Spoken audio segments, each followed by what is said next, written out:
Chers amis de la presse, à vos titres et qualités, nous vous avons appelé à ce jour pour donner notre point de vue concernant l'actualité politique de l'ère. Nous sommes un parti Génération pour le Maison du Congo, dont je suis le président national. Avant d'entrer au vif de notre sujet, je tiens à saluer le président de la République, son Excellence Félix Antoine Tshisekedi Tshilombo, pour la bonne décision prise de ne pas négocier avec le M23. Et Madame la ministre des Affaires étrangères, je cite, Madame Thérèse, d'avoir décelé les pièges de Rwanda. Aujourd'hui, j'ai honte de voir les Congolais s'attaquer au président de la République parce qu'il a refusé l'accord, il a refusé de négocier avec le M23.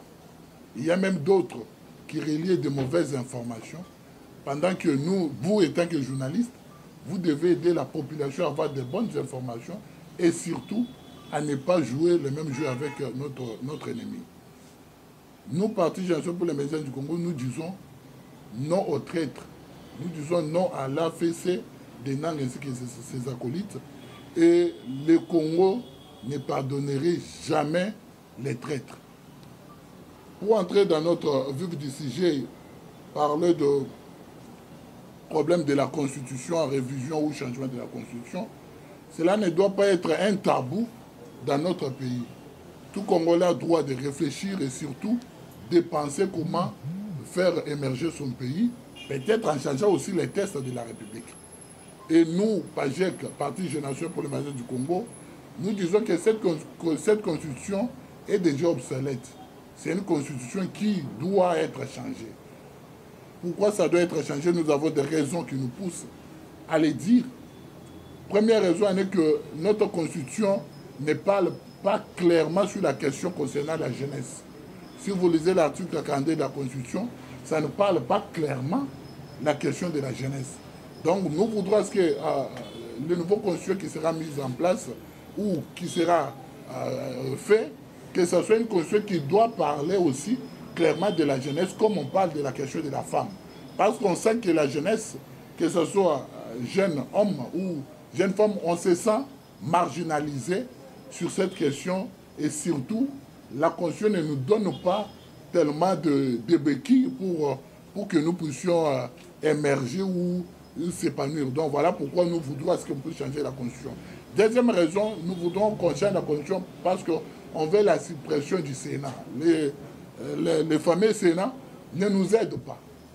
Pendant que c'est budgétivore, voilà pourquoi on s'est dit pourquoi pas rester dans un parlement à la place de bicaméral, que nous puissions quand même changer, qu'on puisse enlever le Sénat en restant avec la monocamérale qui est l'Assemblée nationale à Bruxelles. Et aussi, nous voudrons les changements de la régime politique parce que vous savez, dans chaque État, il doit y avoir une régime politique. Dans notre État, nous avons la régime semi-présidentiel. Nous voudrions à ce qu'on puisse retourner ou qu'on soit dans une régime présidentiel où le président, en même temps, est le président, le garant de la nation, ainsi que, en même temps, le président est le chef du gouvernement. Parce qu'aujourd'hui, on vote le président et après, le président nomme un premier ministre qui doit venir d'une majorité parlementaire. Au cas où le président n'a pas de majorité, le président est censé de faire la coalition avec les partis qu'il y a ou les regroupements qu'il y a une majorité.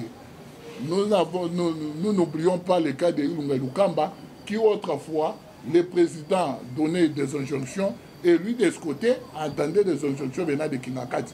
Voilà pourquoi nous voudrons à ce que nous puissions rentrer dans le régime présidentiel ou que nous soyons dans le régime présidentiel comme c'est le cas des États-Unis ainsi que des autres États. Si on est dans un régime présidentiel, là le président sera le chef du gouvernement. C'est lui qui doit diriger la politique du gouvernement. Mais dans ce cas, sous examen, nous trouvons que le président, il ne peut pas diriger le gouvernement, il n'est pas le chef du gouvernement. Le chef du gouvernement, c'est le Premier ministre. Et la politique du gouvernement est en concertation avec le président. Donc le président doit se concerter avec le Premier ministre afin que le Premier ministre mette sa politique au sein du gouvernement. Voilà pourquoi nous voudrions à ce que nous puissions changer la fameuse constitution pour que nous puissions faire entrer ces 3 raisons que nous voyons comme des raisons importantes. Et aussi, les assemblées provinciales. Les assemblées provinciales sont, j'ai comme l'impression que les assemblées provinciales sont inutiles dans notre pays. Ils n'apportent rien si ce n'est que mettre de l'embrouillement au gouverneur. Donc nous avons des assemblées provinciales qui ne font rien. On est dans la ville provinciale de Kinshasa, il n'y a pas de route, il n'y a rien qui s'est fait. Mais vous trouvez les assemblées provinciales en train de siéger chaque jour. Donc nous ne voyons pas l'utilité des assemblées provinciales. Voilà pourquoi nous voudrons à ce que cela soit aussi changé. La question concernant les provinces, il y a des provinces qui travaillent mieux, auxquelles d'autres même d'entre nous veulent aller visiter ces provinces. Mais il y a aussi des provinces dont les gouverneurs sont statiques. Ils ne font rien pour les provinces.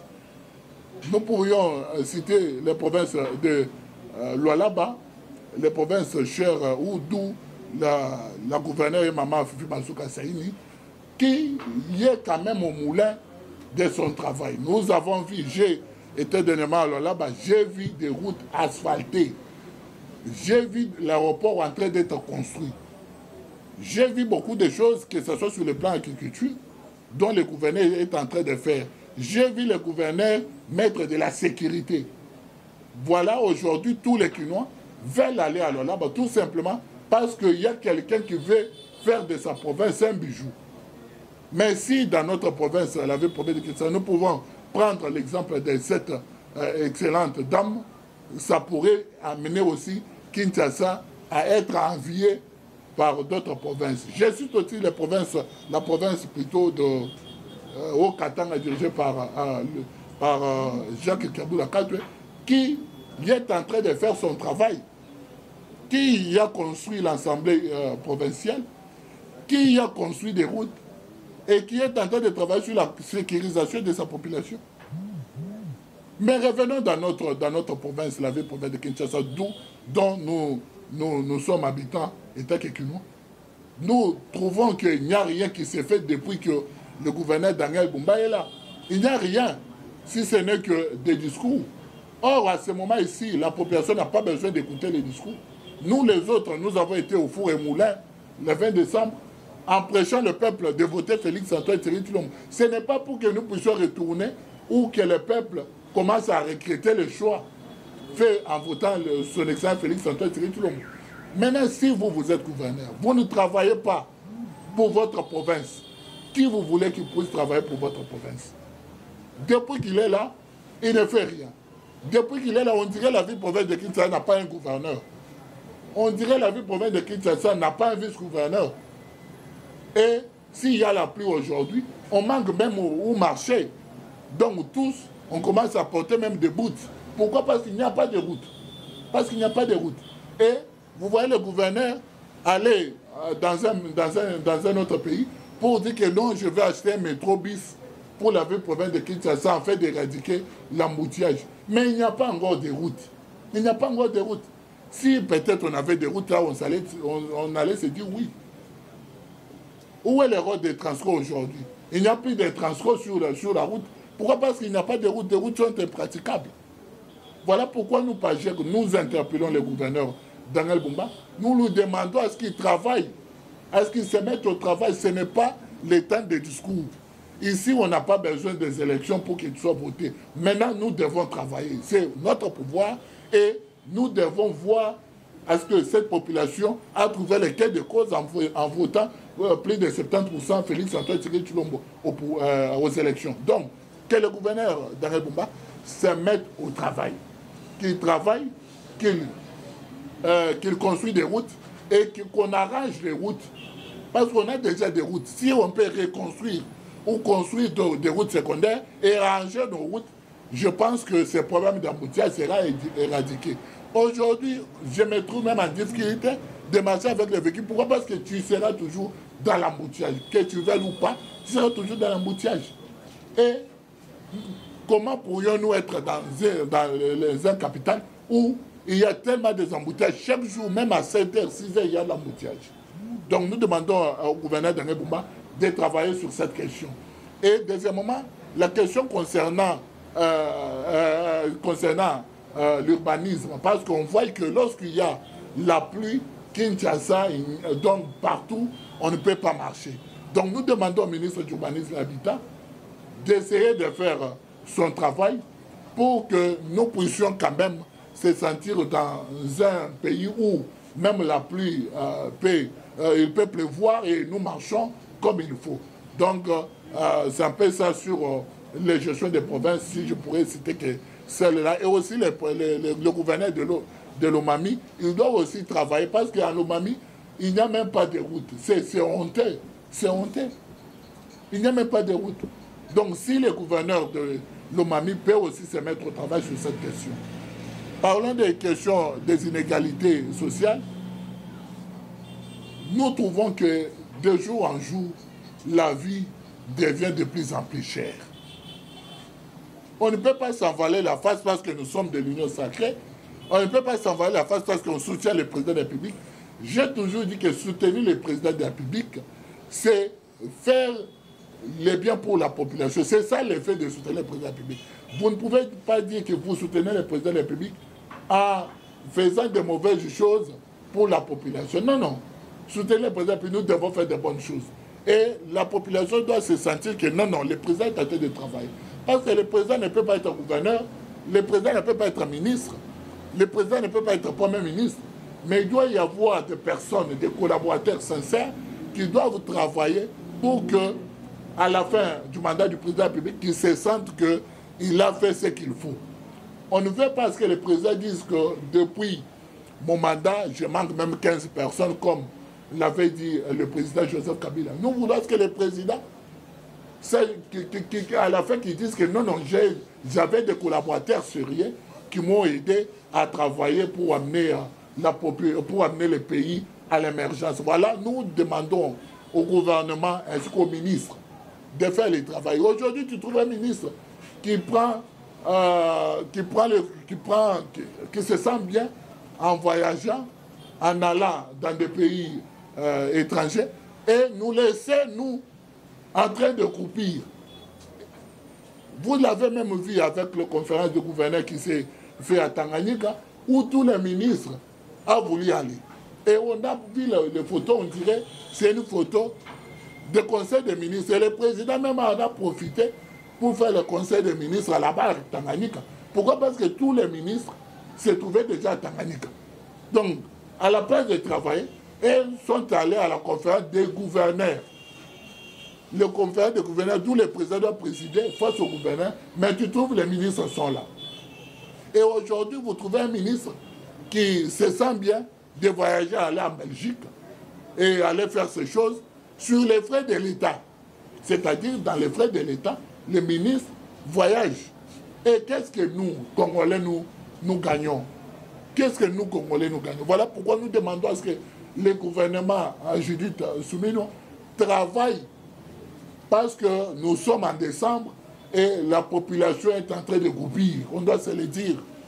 Nous ne pouvons pas nous mentir, mais nous devons nous dire la vérité, que cette population est en train de groupir. Donc il faut que le gouvernement travaille. Il faut que la population sente à ce que le panier manager est quand même bien. Mais aujourd'hui, vous voyez même les Congolais ne souhaitent même pas bonne Noël aux gens. Pourquoi? Parce que comment tu dois te souhaiter bonne Noël si tu ne vas pas fêter ce Noël? Donc, nous devons aider le président de la République à réussir dans son mandat. Si le président de la République réussit ce mandat, je pense que ça serait une très bonne chose. Parce que nous avons été au feu au moulin en demandant à la population de voter Félix Antoine Tshisekedi comme président. Mais là, nous devons maintenant travailler parce que là, nous sommes des acteurs. Nous sommes l'exécutif. Donc, nous devons travailler à ce que cette population, celui qui est à Maluka, celui qui est à Mitendi, celui qui est au fond, qu'ils sentent que non, il y a un gouvernement responsable qui est en train de travailler pour que le peuple se sente bien. Parce que le président l'avait si bien dit lorsqu'il a descendu à Tanganyika, il a dit que le gouvernement ne donnera pas certainement de boulot à tout le monde. Nous devons créer des entrepreneurs, nous devons faire ceci, cela. Mais le président n'a qu'à dire, c'est à nous maintenant de l'appliquer. Le chef parle, la parole du chef, c'est une injonction chez nous. Donc lorsque le chef parle, nous, État que gouvernement, nous devons appliquer cela. Mais si nous, État que gouvernement, le président parle d'autre chose et sur le terrain, on ne sente pas ça. Et en 2028, nous viendrons avec un discours. Là, vous allez voir les gens qui sont aujourd'hui des ministres, demain changer de casquette et devenir des opposants. Maintenant, nous, on commence maintenant à défendre le bilan de ces gens-là. Comme c'était le cas de Moïse Katumbi en 2018, 19, 2020 et 2021. Donc, et après, c'est nous maintenant qui serons maintenant conséquents face au bilan de ces gens-là. Voilà pourquoi nous, État que Pagec, nous tirons la sonnette à l'arme plutôt, pour dire au gouvernement de travailler, pour dire au gouvernement que la population ne sent rien. Le ministre de l'économie, la population ne sent rien. Donc nous avons besoin de ça. Si on peut citer quand même le ministre qui travaille, on doit les féliciter, le ministre de la Justice, Constant Moutamba, le ministre de l'Intérieur, Diakman Chabaninko, qui sont quand même au four et au moulin, et le ministre Doudou Famba, qui sont quand même au four et au moulin. On doit se le dire. Mais d'autres ici, c'est comme s'ils sont des étiquettes au sein du gouvernement. Nous, on n'a pas besoin des étiquettes, mais nous, on a besoin des personnes, des acteurs qui doivent travailler pour que les présidents sentent à ce que la population mange bien, la population se retrouve, la population est à l'aise chez lui. Donc, voilà, c'était ça, quelques mots qu'on avait besoin de vous dire en tant que Pagec.